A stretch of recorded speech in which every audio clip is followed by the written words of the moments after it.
Okay, so today I started to run, to jog, and I had such like strange feeling in my upper body. So today we're doing upper body stretch. First exercise, we will do side to side, chest, side to side, and then midway we will change to front and back. And we are starting in 3, 2, 1, and let's go. Side to side. Jesus Christ, this is such a like, it was so difficult for me to do this exercise. So yesterday I was carrying, actually yesterday and this night, my daughter, she fell out of bed actually. She fell, it's not funny, I know, like she fell out. Let's change, let's go back and forth. She fell out of bed and I think she bumped a little bit her head, and she woke up maybe once or twice during the night. So she was a bit, didn't sleep very deeply, maybe because of that. Okay, next exercise will be like a circle with your chest, and midway we will change the direction. So 3, 2, 1, let's go.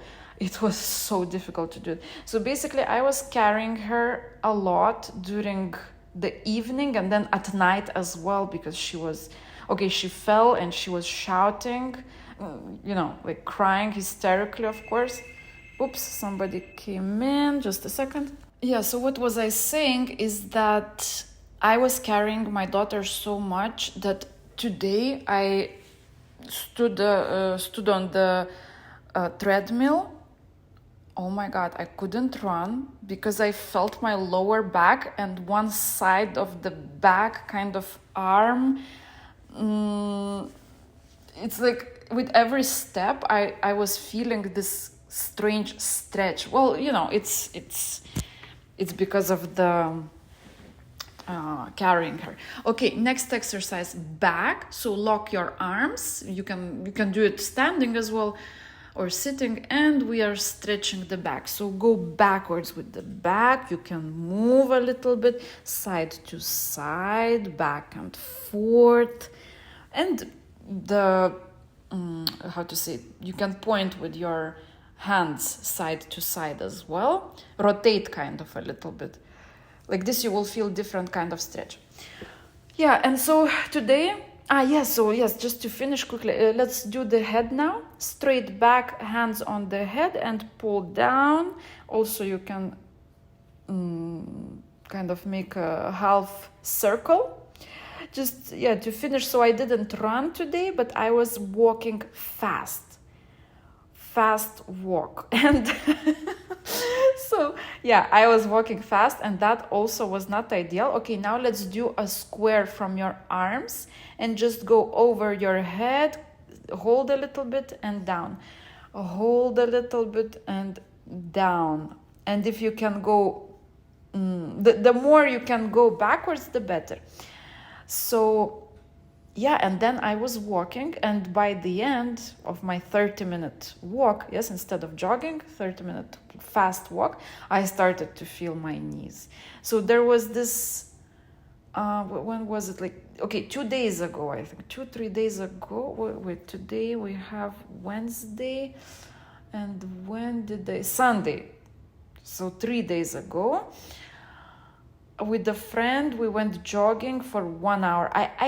I know, I just cannot run so much. I felt my knees. I was walking today on the treadmill. I still feel my knees. Like, it's weird, weird feeling.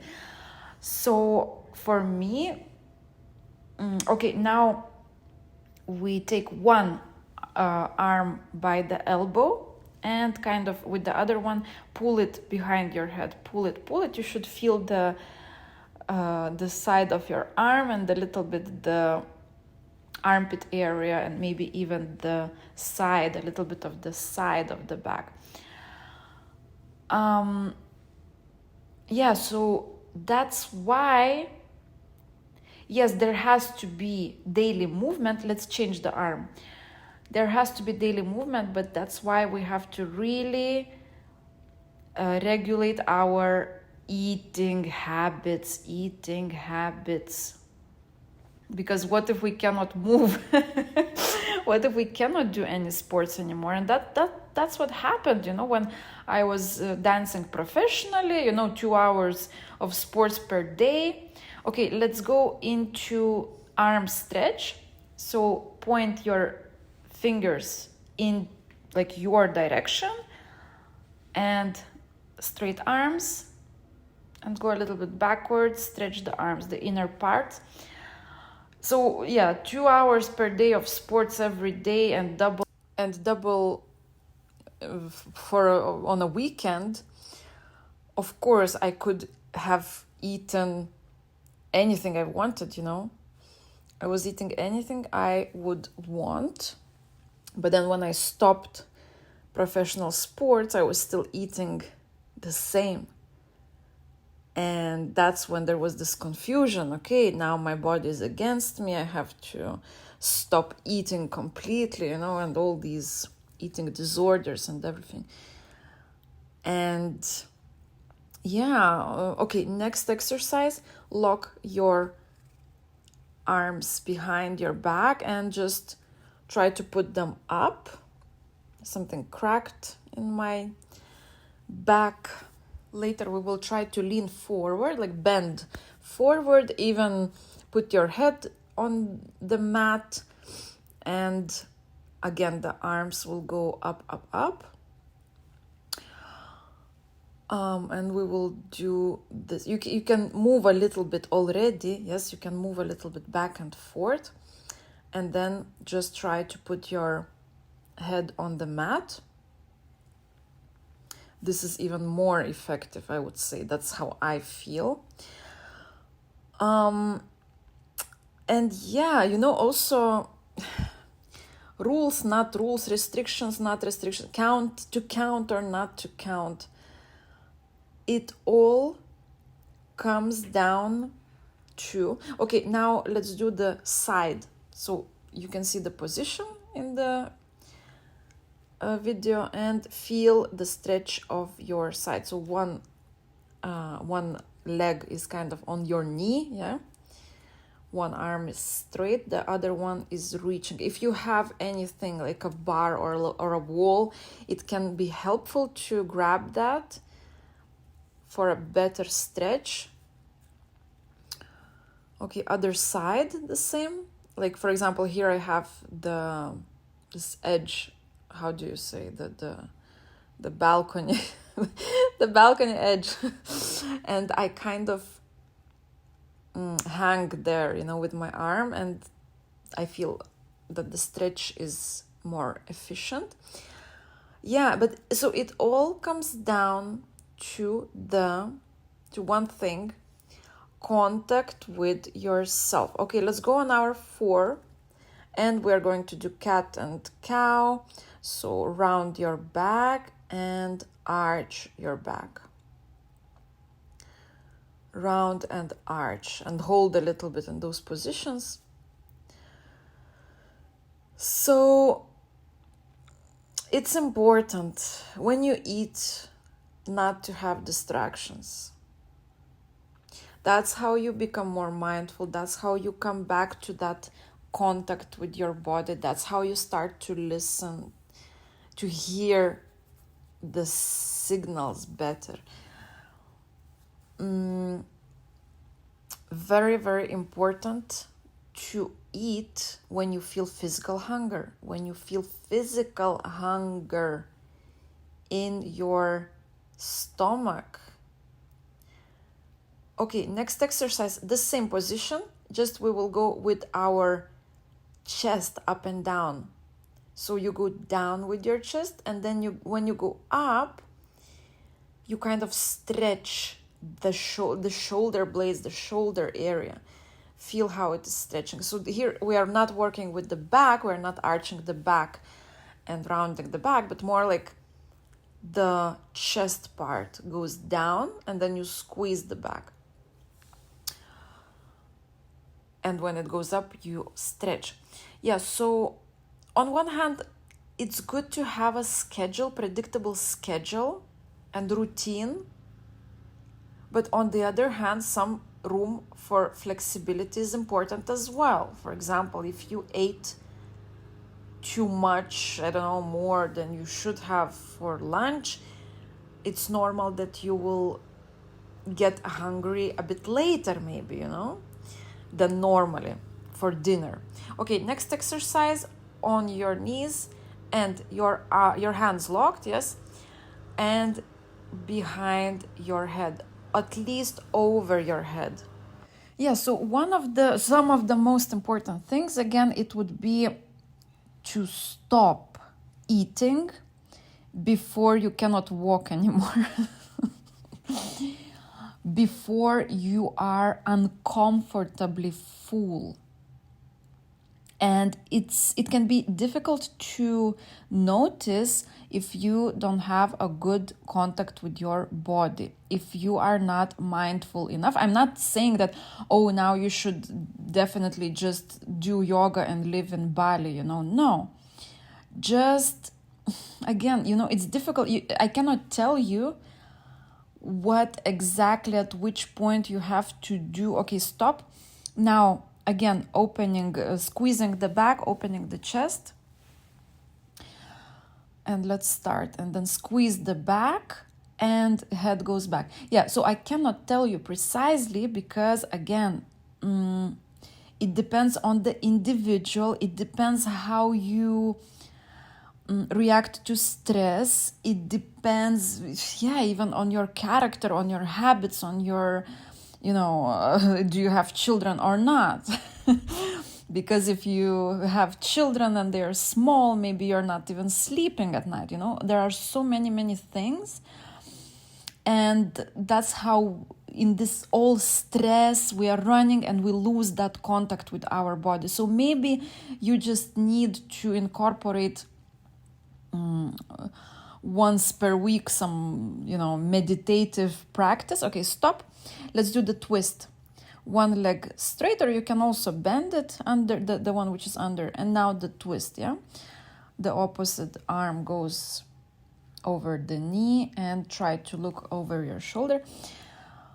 So for one person, it might take only to incorporate once per week some, beauty treatment or some meditative practice or going outside for a walk, while for another one, he's in such a burnout, let's change now.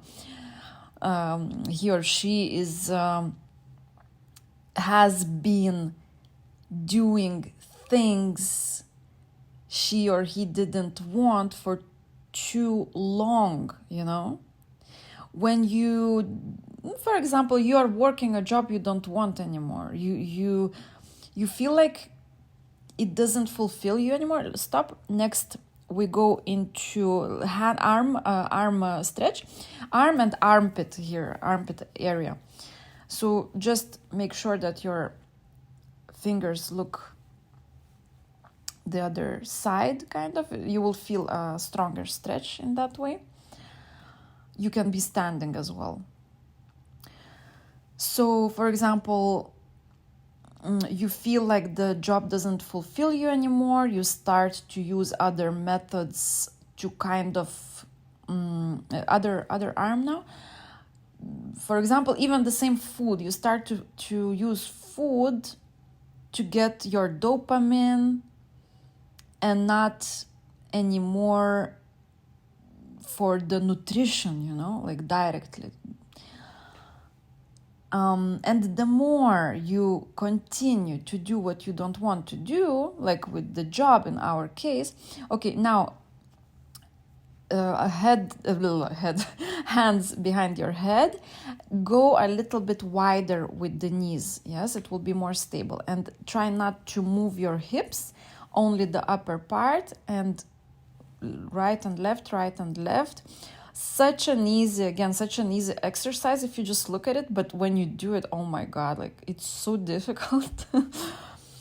Yeah, and okay, so let's say you started to feel a bit bored at your job and you're like, okay, well, it's normal, and then you continue, and then you start to hate your job, but then you still continue. It's like your body is telling you, look, we have to stop. I need more stimulation, I need to change something, but you're like, oh no, it's fine. And then, your body just stops telling you that, stops sending you signals. You use other methods such as food. Okay, let's go on your fours now. And one hand behind your head, and you will open the chest. Yeah, so for too long time, you've been doing something you don't want. And then your signals are, how do you say that word? Blunt, like it's, the signals are maybe being released, but you're not receptive anymore, and that will take longer time for you to start listening to your body, to understand when is that point to stop eating, when you are still not overly full and your belly is not tearing apart, being torn apart. Other side, the same, just other arm. And another point would be, so first of all, to stop eating before you cannot breathe anymore. Second point, to eat when you feel physical hunger. And even me, as much as I've been studying all about health, all about nutrition, exercise, there was a point that, okay, I'm a nutritionist, but I was confusing hunger, physical hunger, with craving. I was still confusing. Yes, there were not so many cravings anymore. They were not so strong. But I couldn't even comprehend that, oh, this is not physical hunger. This is a craving, Okay, next. Let's go into Cobra. Your arms can be straight, or like you can put them closer to your body or a bit further away. Also, you can go on your elbows. And interesting thing that, again, it might be connected to my body type. It's not for everyone, just a little insight, that when I started to do less weightlifting or even body weight exercises, let's go into child's pose now. Even body weight exercises, I became actually more flexible. It doesn't mean that you shouldn't do any exercise, like you would still prefer to warm up before stretching. Next exercise, dog seal. So you go into this kind of triangle, create a triangle, and then you go forward with your upper body and you're kind of in this seal position. So I remember when I said to myself, oh, I can do a split, I could do a split. I don't need to warm up. Boy, was that a mistake. So I did it without warming up. I pulled a muscle, and now this one side, if I want to do a split, I cannot do it anymore like 100%. But also I can feel that with one side it's more difficult to do it because of that pulled muscle.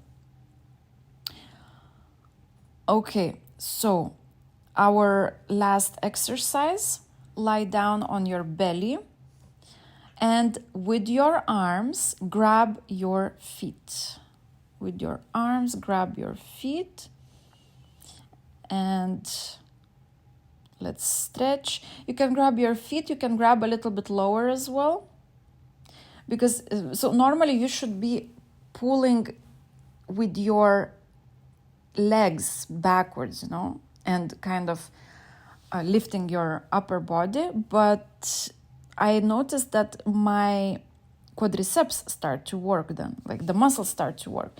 So find that position where you feel the stretch in the upper body, and that will be fine, you know. Our purpose here is to stretch. So voila, that's all for today. Thanks for joining me. If you have any questions or discussion you want to talk about, please write in the comments. If you need a consultation, there is a link in the description. Otherwise, thanks for joining me and see you in the next workouts. See you, bye.